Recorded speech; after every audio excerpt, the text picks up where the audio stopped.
Good morning, students. Today we will start with chapter 6 of your maths textbook, that is operations on set and Venn diagram.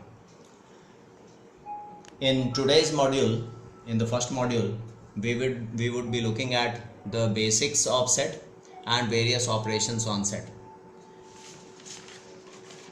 Now this chapter set you had done even in standard 7 and you would be remembering some basic things about set, but still let me quickly remind you of it.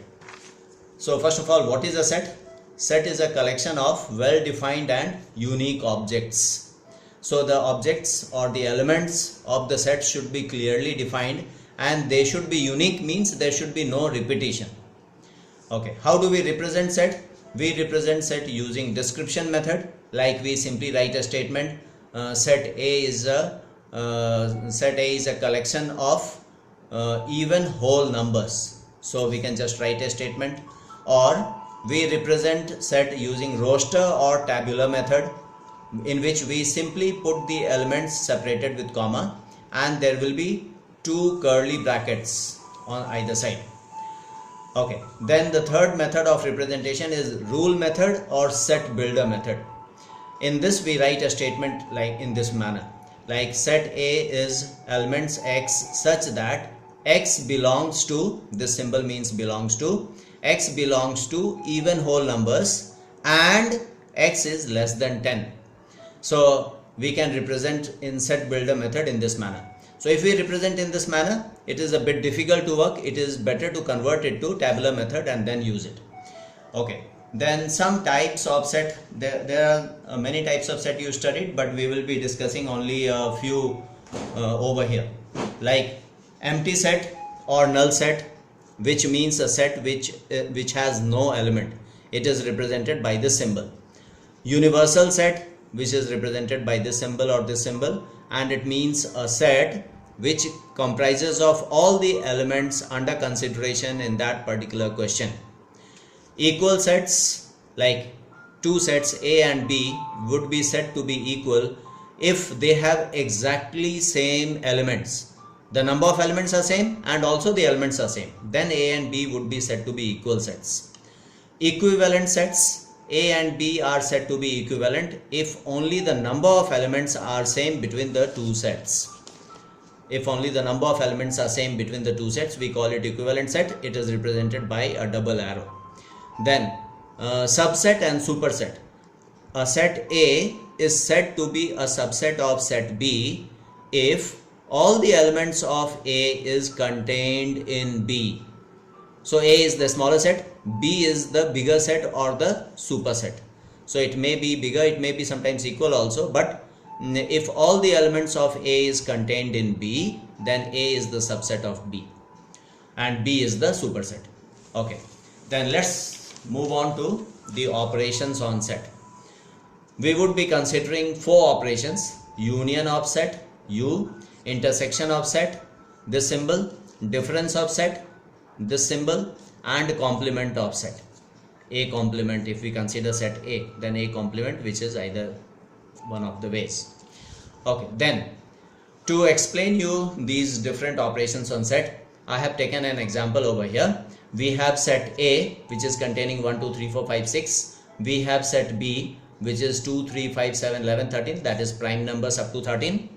And this is the universal set. That means the set which contains all the elements in set A and B, and there may be a few other elements as well. So if we have to consider the union of two sets A and B, then it is the set which contains elements belonging to either A or B or both A as well as B. So it is written in the set builder form in this way: x such that x belongs to A or x belongs to B. So if there is any element which belongs either here or here, we will be considering, like 1, it belongs to one of the two sets, so we will have to write. 2 belongs to, in fact, both the sets, we will have to write. 3 we will have to write. So 1, 2, 3, 4, 5, 6, 7, 11, 13. Basically all the elements that you see over here have to be written in the union. without any repetition. There should not be a repetition in a set. That is a very important thing. Okay, then intersection of sets is the set which contains element belonging to both A and B. So in this case, the elements should be present in A as well as B. So A intersection B means set containing X such that X belongs to A and X belongs to B. So you have to look for elements which belongs here as well as here, both the places, only those elements. So 2 belongs to both the places, 3 belongs to both the places, 5 belongs to. So only the answer will be 2, 3 and 5.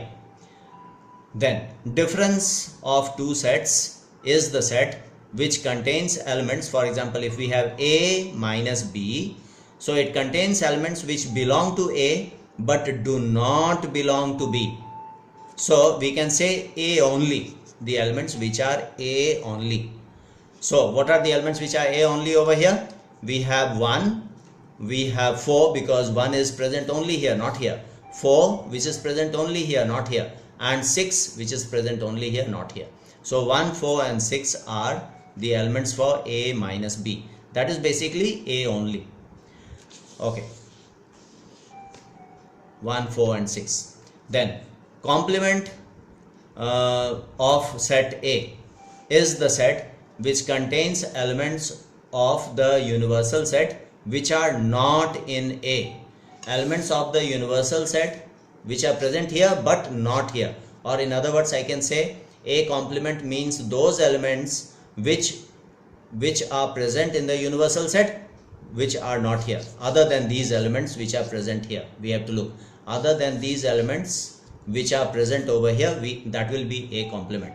So other than 1, 2, 3, 4, 5, 6, what do we have? We have 0, 7, 8, 9, 10, 11, 12, 13. So A complement will be 0, 7, 8, 9, 10, 11, 12, 13. That basically means what? Universal set minus A. That means only the elements which are present in universal set but not in A. That is A complement.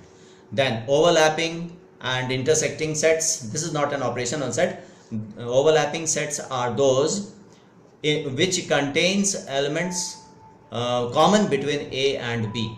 If there is a set which contains elements common between, if A and B have elements common in between them, if there is at least one element common in between them, then A and B would be said to be overlapping or intersecting set. So we can symbolically write like A intersection B in this case is null set. That means there is no element which is not common between A and B. There is at least one element which is common between A and B. Then A and B would be said to be overlapping or intersecting set. So we would be continuing with this in the next module as well. So you need to go through the chapter in the meantime. Thank you.